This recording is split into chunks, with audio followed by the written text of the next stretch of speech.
Hey everyone, Joe Waxman here. And in this video, I want to look at the chart of Henry Kissinger. He was he was the advisor and Secretary of State to Nixon and Ford, and much more than that. He led a pretty complicated life. Um, Had to do a bit of research to get the down low on Henry Kissinger and why he's a significant figure and why he's interesting. I mean, probably a lot of people don't really care about Henry Kissinger, but if you're like me and you're interested in kind of the big picture of things and why the world is the way it is and politics and the ruling elite, then Henry Kissinger should be on your radar. He's a pretty important figure. Definitely not a pop icon, anything like that, but very important and very important for astrological studies as well. So Henry Kissinger was a German Jew, born before the Nazis came into power, and when he was young, the Nazis came into power, and I think that really formed his early life, his life. It changed the trajectory of his life. He lived under Nazi rule for a while before his family fled to America, and he experienced a lot of discrimination and that sort of thing. That ties in very deeply because some people, that early kind of conditioning will very positively inspire them in order to make the world a better place. Other people, it will condition them in a way that makes them accept that sort of behavior as normal. So, like, if you can imagine somebody who's born to an abusive alcoholic parent, father or mother, or drug addict, and they're beaten and physically, mentally, emotionally abused. On the one hand, somebody can grow up in that environment and become like a great healer and helper to people who are in similar situations. Other people will take that abuse and just repeat the cycle in a different way or the exact same way. An example of this on the public arena is George Soros, who similarly grew up in Nazi Germany. He did not escape. George Soros actually was enlisted by the Nazis to help them, even though he was a Jew. And I'm a little fuzzy on the details, but I know he sort of betrayed his fellow Jews, turned them in, cleaned out their houses, stuff like that, you know, and had no misgivings about it. And he became, a globalist eugenicist, billionaire, funding all sorts of horrible operations in the United States and internationally. He's an international criminal, George Soros. He's banned in Hungary, his native land. And yeah, Henry Kissinger is not too different, to be honest. I know he likes to play a more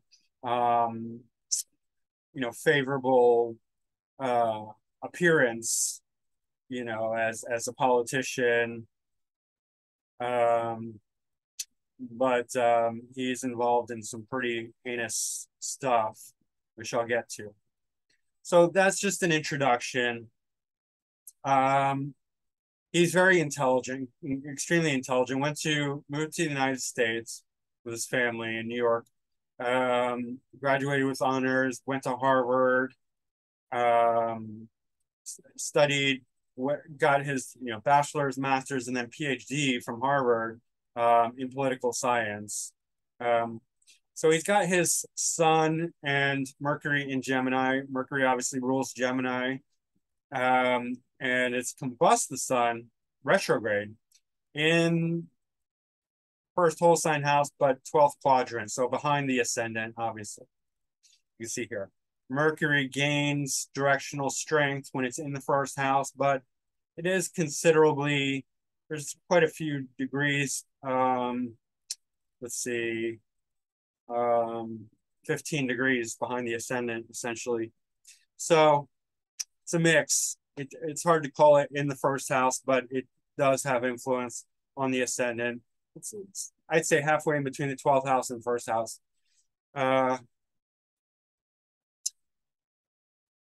Regardless, extremely intelligent. Mercury gains a lot of strength being in domicile, obviously, and having a influence over the ascendant, connection to the ascendant. So Mercury is very strong in his chart, very intellectual. It is retrograde, so a retrograde planet is going to be a bit contrary. Basically, when planets are direct, they're more agreeable and like to go with the flow and normal. When planets are retrograde, they like to be disagreeable. Not outright, necessarily. To be hidden, but generally they like to be a little bit counter of the direction, the normal direction. His sun in Mercury are definitely have 12th house influences. And if you look at his life, he was not his political positions were as advisor, Secretary of State. He was advisor to Nixon and then Ford. And later even George Bush Jr. Yeah. So over the Vietnam War and then the bombing of Cambodia after the Vietnam War ended. And then Mars is in Gemini also in the first house. And Mars doesn't really have any dignity here. It's not, I mean, directional strength because it's angular. So that's quite good. And Mars being a planet of war and aggression. He was also a diplomat, which is very Gemini and air influence. He negotiated a lot between countries, and he has this grand air trine you can see with his MC, and then the moon and Saturn plays a role here. Saturn's exalted in Libra. I'll get to that more. And he was in the military for a while. He did get drafted, so that's fitting with, and he did well with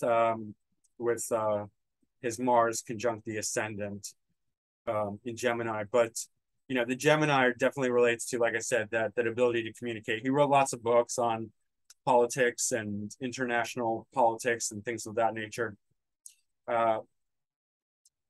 He got, you could say, drafted by the Rockefellers, who noticed him, probably because he's an incredibly bright student at Harvard and whatnot, and started to write books. And I'm not sure what exactly the details were that transpired that relationship, but Nelson Rockefeller took a liking to him and took him under his wing. And I think Nelson Rockefeller was a presidential candidate who lost, but Nelson Rockefeller, being this billionaire businessman and banker, was able to use his power to push him into the Nixon administration when Nixon won, and that's how he became the advisor and Secretary of State to Nixon. But also, essentially, he was owned by Nelson Rockefeller. So he was a Rockefeller puppet, you could say, because they financed him. Rockefeller financed him and had his political sway. So he was advisor to Nixon, but essentially Nelson Rockefeller was the advisor to Kissinger. And that Nelson Rockefeller said he never failed to disappoint. He always basically whatever Nelson Rockefeller said, Kissinger would follow, would listen to and do what he said. He was a puppet, a stooge, essentially. Not completely. I mean, he's very intelligent So I don't think it was 100% that way, but I don't think that he was willing to disobey his master, who was Nelson Rockefeller. One of the most, so if we look at his moon in Libra conjunct and exalted Saturn by 9 degrees, still quite, and Saturn's retrograde. It's in the 5th house. So that's quite prominent in strong conjunction. I mean, Saturn to moon is not good, right? I don't want to give that impression. And that could indicate his early childhood development and his mother, as well as second lord in the 5th house.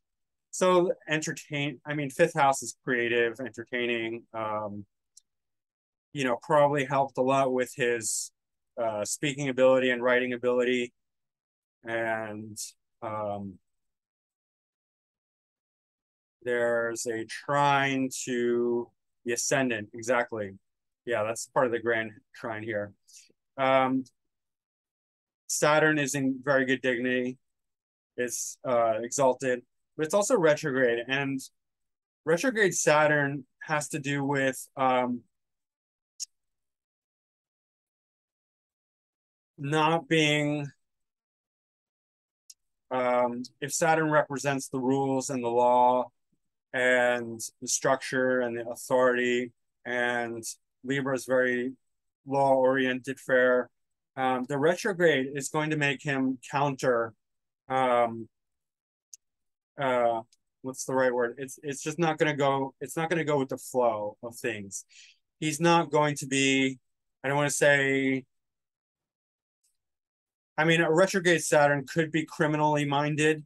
I'm not saying that he is necessarily, but he's not going to be bound by the normal rules. In other words, that he's going to have a different set of rules or be disagreeable about the Saturnian laws of things. In other words, that when he goes into deciding his foreign policy, his foreign advisor, his foreign advice, it's not going to necessarily be law bound or rule bound or conventional.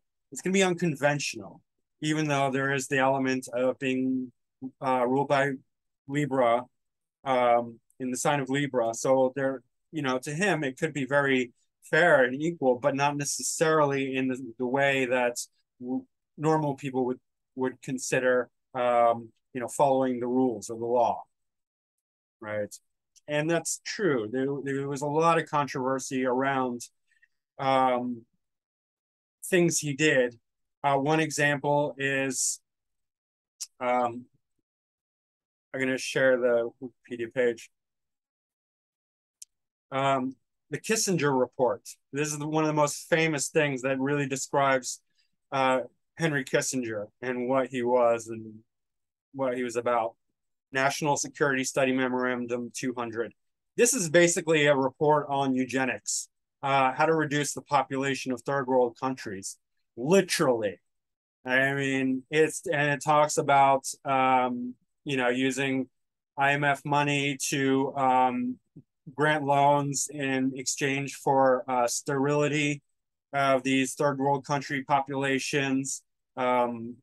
War was used, so that was behind sort of like the Cambodian bombing. You know, that was like one of his, you know, one of the benefits, because like millions of people died. The Khmer Rouge came out of that bombing, which killed millions on their own. So that was a part of it. Human population control to limit the political power of undeveloped nations. This is eugenics. This is like not really different than what Hitler was doing. I mean, can you see that connection of why I said that in the beginning? I mean, he grew up in Nazi Germany, and then he's like, oh, we need to reduce the population of all these poor, dark-skinned people. Oh, where did he get that idea from? Couldn't be the same thing Hitler was doing, could it? So, I mean, that's a really sad result And here are the nations: India, Bangladesh, Pakistan, Indonesia, Thailand, Philippines, Turkey, Nigeria, Egypt, Ethiopia, Mexico, Colombia, and Brazil. Every single one of these are you know, what we would in the West consider minority groups, right? Um, Basically all non-white people, except for Turkey probably has a lot of white people in it.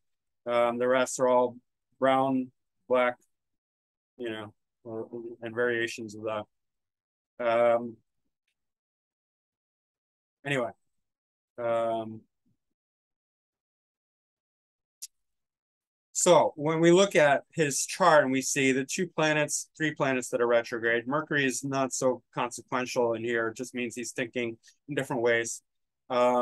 It's really Jupiter and Saturn being retrograde. Jupiter retrograde is likely to have a philosophy that is, again, non-conventional, counter to what is considered normal. Right, so that includes morals. His morality is non-conventional, unconventional morality, and that's not necessarily indicative of being global eugenicist, you know, like wanting to kill off the population. But there are clues. Number one, Jupiter is in Scorpio. Scorpio is very dark and heavy, and then it's retrograde. It's Jupiter. So his moral philosophy, his moral compass, is going retrograde into very dark things, right? It's in the sixth house anyway, which deals with conflict, combat, competition, you know, winning, among other things. I mean, especially when it's Jupiter, then it's, you know, it's not like you know, Mercury or Venus or Mars. It's Jupiter. It's philosophy. So you know, this has to do with law, you know, psychology, conflict. And so his morality is really, it's not being bound by conventions. It's going against the grain. It's got a really supportive, nice trine from Pluto in Cancer. Yeah, so there's potential here for a very dark belief system that's, you know, that's not going to be like, you know, love thy neighbor bound or anything like that. You know, the two, Jupiter and Saturn, these are the two law planets. Jupiter makes the law, Saturn enforces the law.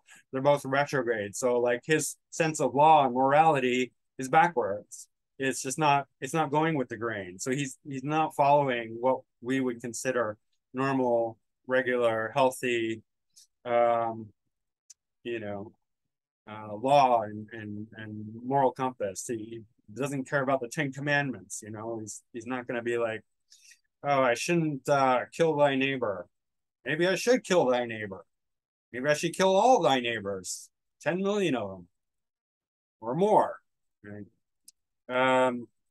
Pluto is influencing his Jupiter. It's a trine, but it's still like, it's there. It's influencing it. Pluto is in the second house in Cancer. You know, Pluto in the second house is going to give very, well, powerful speech, number one. Very powerful, obsessive, deep sense of worth, both on the positive and the negative. It could be very destructive sense of self-worth, or very you know, powerful sense of self-worth. And it's related to his moon, so it's emotionally based. Yeah. There could be a lot of psychological manipulation in his speeches and things of that nature. Influenced by Jupiter, his morality. Yeah, he was not the most savory character. I can tell you that he was also George Bush's advisor, and so he was involved with the 9/11 Commission. George Bush, after 9/11, used Henry Kissinger to investigate 9/11, problem is that what's his name? Not Saddam Hussein. Who is the main terrorist behind 9/11? Anyway, it was the CIA agent. God, terrible names sometimes. Anyway, the Muslim behind the 9/11 attacks was a client of Henry Kissinger, and I'm not sure what that means, client, but that is in my research. That is what they said. And so he stepped down after being pressured, politically pressured, from that position because he was obviously involved. You know, it's like the fox guarding the hen house. That's what they always do. That's a classic tactic among these psychopathic elites. They put the perpetrators behind the investigation and say, well, we didn't find anything. Of course not. You're not going to incriminate yourself. He was definitely behind that. So the 12th, 1st, and 2nd houses are all involved, as these are all like self houses. The 2nd house deals also with knowledge and so speech, and so it is an extension of the 1st house. So in other words, I'm saying that Pluto is playing a large part in his psychological makeup.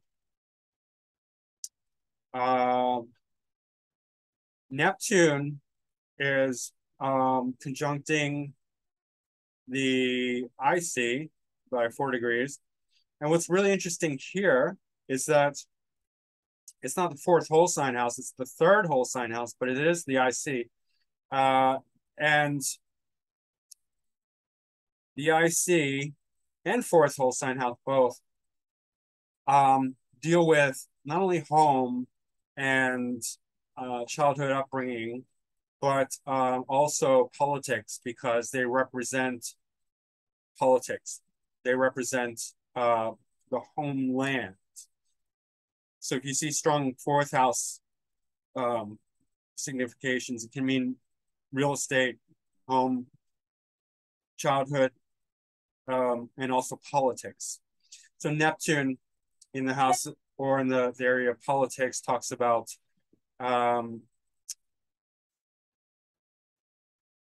interestingly enough, politicians often have Neptune somewhere that's prominent.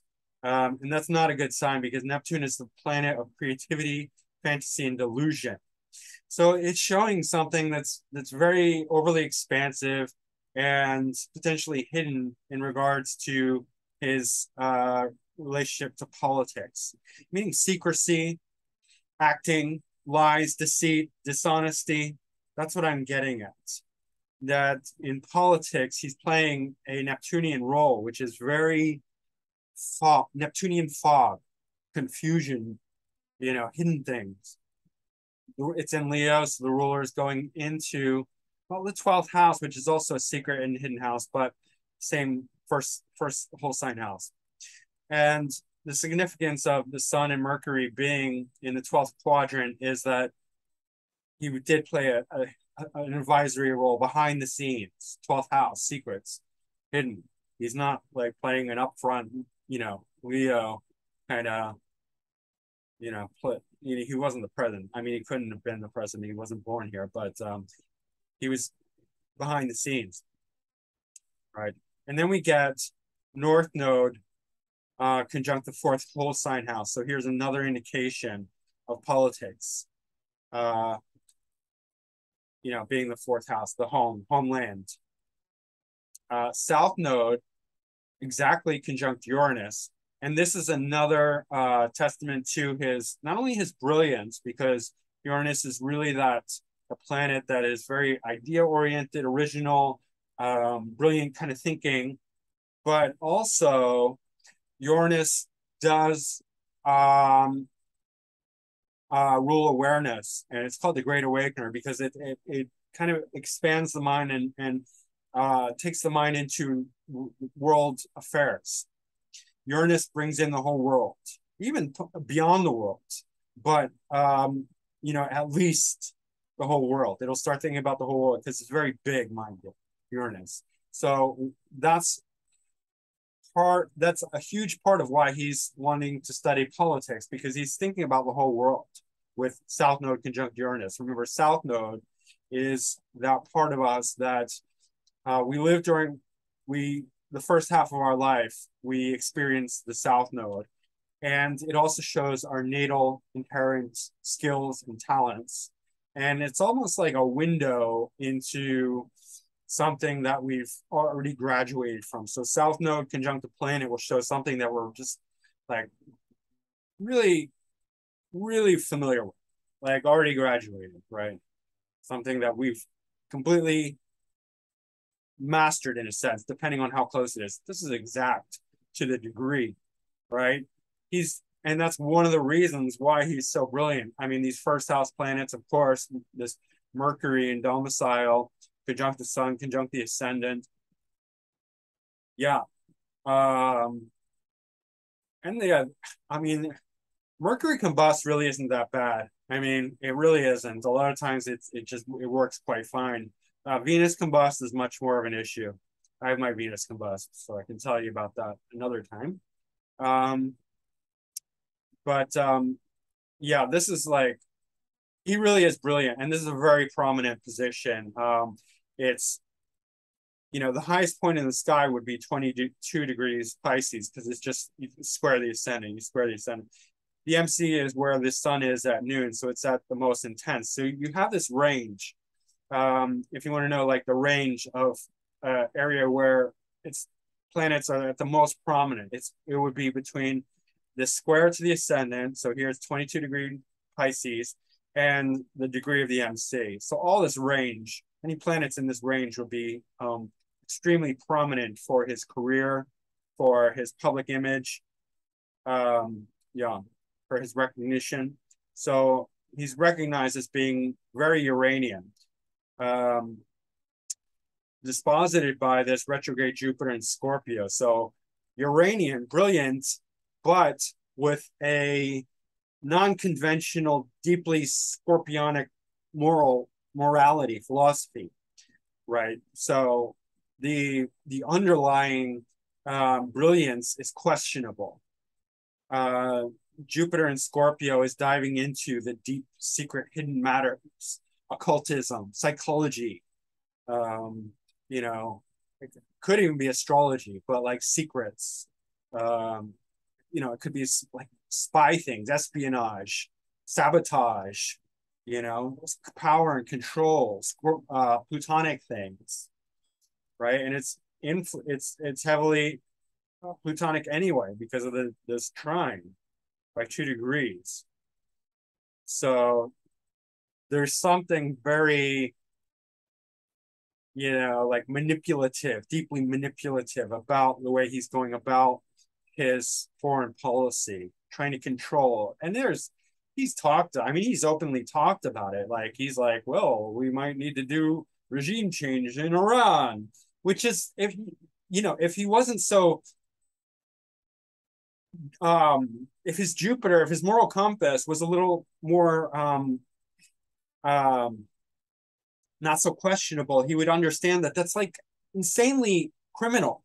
You can't just be like, we should just change the government in a sovereign nation. Like, do you not understand the criminality in thinking that? It's like insanely criminal. It's beyond murder.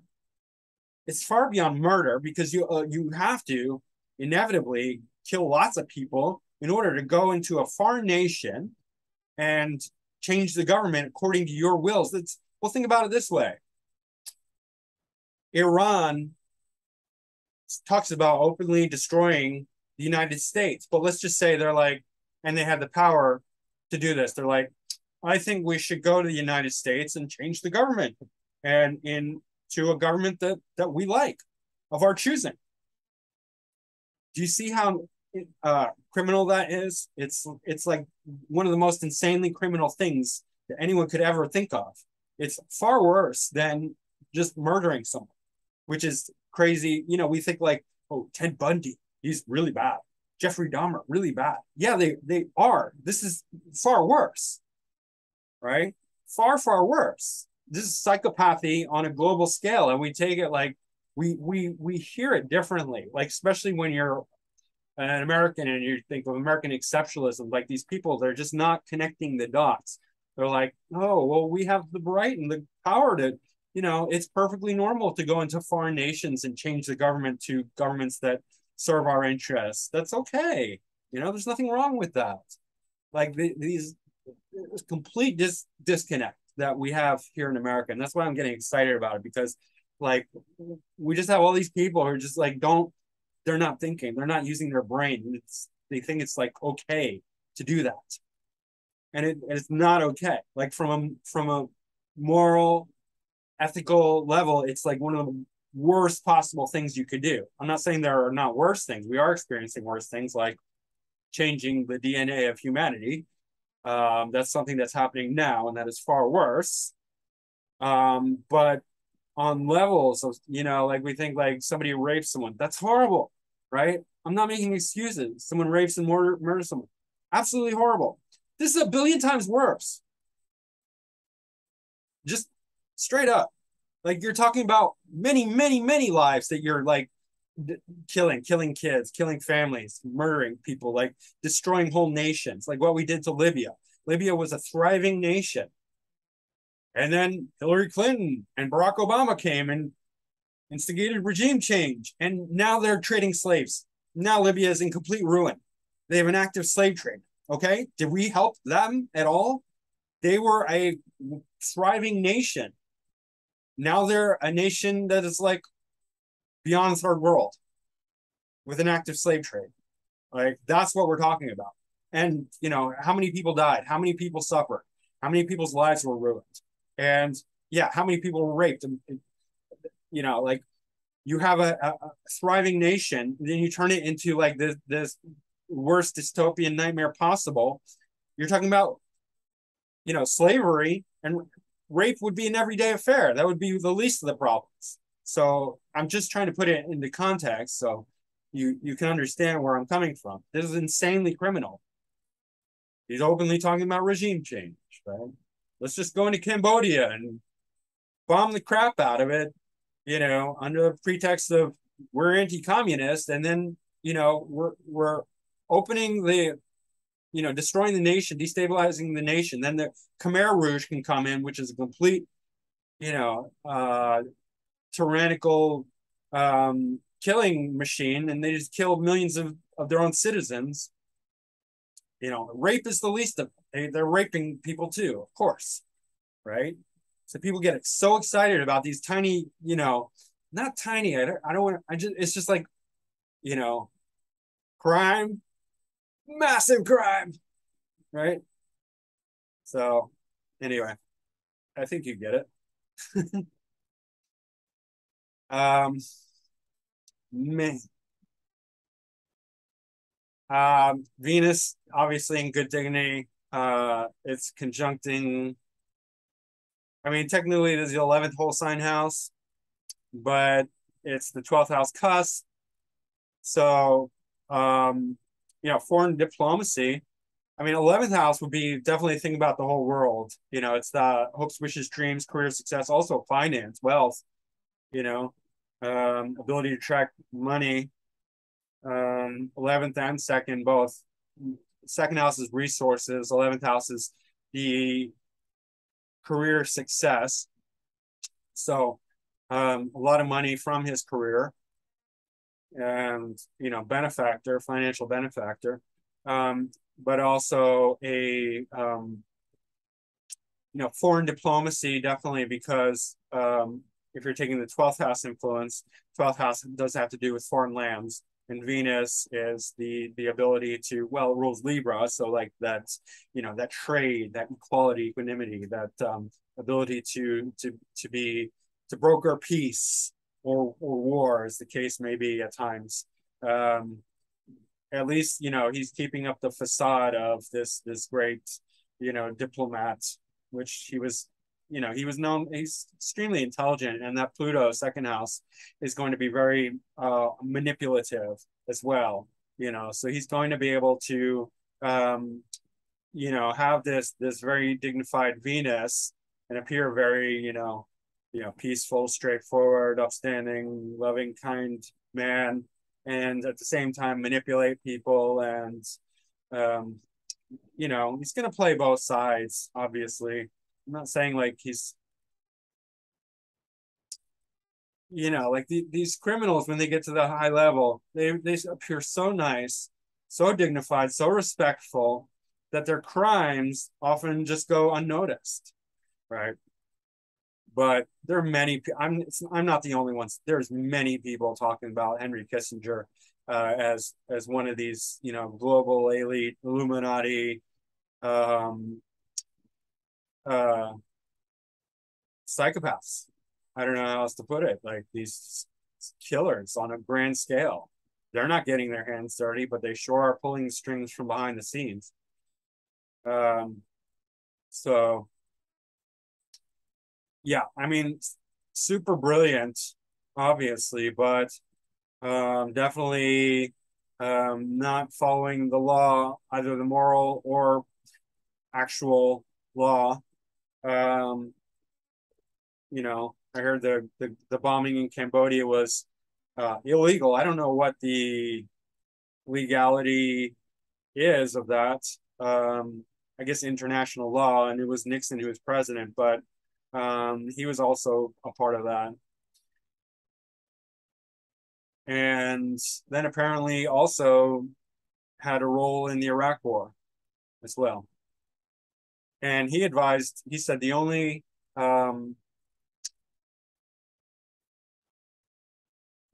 good exit strategy is success. Like just stay until you finish the job. That's it. So anyway, um, both Vietnam and the Iraq War were, I mean, all wars are pretty much a failure, but I don't, especially Vietnam, I don't know what was accomplished in Iraq either, except that we destroyed the entire nation and killed millions of people. But anyway, um, Chiron is opposite Moon as well, and that's very painful. That's not a good, even though Saturn is dignified here, I still think, and the dispositor Venus is also dignified. This Chiron opposite Moon conjunct Saturn is showing that his early childhood upbringing and his emotional needs, his heart, that's not so good with Chiron opposite, showing like a deep wound inside in his heart. And then Saturn to the Moon is very difficult. It can either lead somebody to very spirituality because of the difficulty, like suffering creates, is the food or motivation for spiritual growth, but it can also lead somebody to being very cruel, cold-hearted, because Saturn rules Capricorn and Moon is debilitated in or in detriment in Capricorn. But it's even worse because Saturn is more concentrated, has more concentrated energy than the sign of Capricorn, which is more diffuse. So a planet conjunct Saturn is going to be way more intense than a planet in Capricorn. And it's 9 degrees, but it's still influencing him, making him cold-hearted, essentially, hard-hearted, and especially with this Chiron. And I would say, like, it's not necessarily so if somebody has a Moon conjunct Saturn that they come out this way. Like I said, they can become more spiritual, but he was not. He was much more materialistic. He was owned by the Rockefellers, and he was put in a position of power. So he had too much comfort, too much ease to find solace in spirituality. Like it was money and power and, success, and that kind of person is going to become corrupt by all that. Right. Yeah. So let's look at his Draconic chart because that tells a bit more about who he was, what he stood for, and all that. So MC in the 4th quadrant, along with South Node and Uranus in Virgo. so ruled by Mercury. So that's very prominent. MC is obviously career or public image. And so in the fourth quadrant, like I said, Chiron and Scorpio, again, very painful. Venus and Scorpio. Venus is in detriment Scorpio. So, this scorpionic thing again is emphasized. Sun and Mercury in Sagittarius in conjunct the seventh house cusp, the descendant. So again, like diplomacy, relationships, that was very important for him. But then here we get this is really prominent and very telling. Ascendant, exalted Mars, and Pluto in Capricorn in the 8th house. So this is really, I think, shows a lot about who he was underneath, because we have this exalted Mars and Pluto in Capricorn in the 8th house. Now, that's a very heavy ascendant, a very heavy placement, because the 8th house deals with secrecy. It deals with hidden things, the occult, psychology, underground hidden things, espionage, sort of like power and control as well. 8th house is big on power and control, from behind the scenes, manipulation, right? And that really defines who Henry Kissinger is. He's got his ascendant, the exalted Mars there, exalted Mars in the 8th house, right? Power, control, military, war, aggression, Pluto in Capricorn. Pluto in Capricorn is very intense. We have Pluto in Capricorn now, and I can't wait for it to get out of Capricorn, because it's so heavy, so draconian, tyrannical. It's giving all this power towards authority, Saturnian law, all these, rule makers, the law, these CEOs, executives, governments are just heavy-handed, coming down, and it's very much who he was in this very 8th house hidden way. And then we see this Neptune conjunct it's in the 10th house. It's not conjunct exactly. It's still influencing the MC. And again, remember I said Neptune, lies, deceit, dishonesty. I mean, he's not an actor. He's not an artist. We got to remember that. Like, Neptune is very favorable for musicians, for artists, for actors, for dancers, for anything, for spiritual types, for mystics, for poets, for any of that creative stuff. When you see it with politicians, it means they're lying, because we don't want actors as politicians, because they're supposed to not, they can act. I mean, you can play a politician in a role, but that's not what we want as a politician. Am I not making sense here? We don't want somebody lying to us, right? That means they're deceiving us. That means they're saying one thing and doing another, and that's not good. That means they're capable of lying. That means they're capable of being like, oh, I had nothing to do with that. We only wanted the best for you and for the foreign people, and we only did the best thing. And no, we didn't. We had no connection to all those dead people, the millions of dead people that we actually caused to happen. We had nothing to do with it. Right? That's the story. We're like Fauci. I didn't lock down anything. Oh my God. And we only wanted to help save the people and all this crap. Like, they're just lying. All of them. These are all liars. I'm lucky enough to be able to see through the BS and to see, who the liars are, how much they're lying, how badly they're lying. To an extent, I don't want to overstate my abilities, but I can definitely tell a lot through astrology.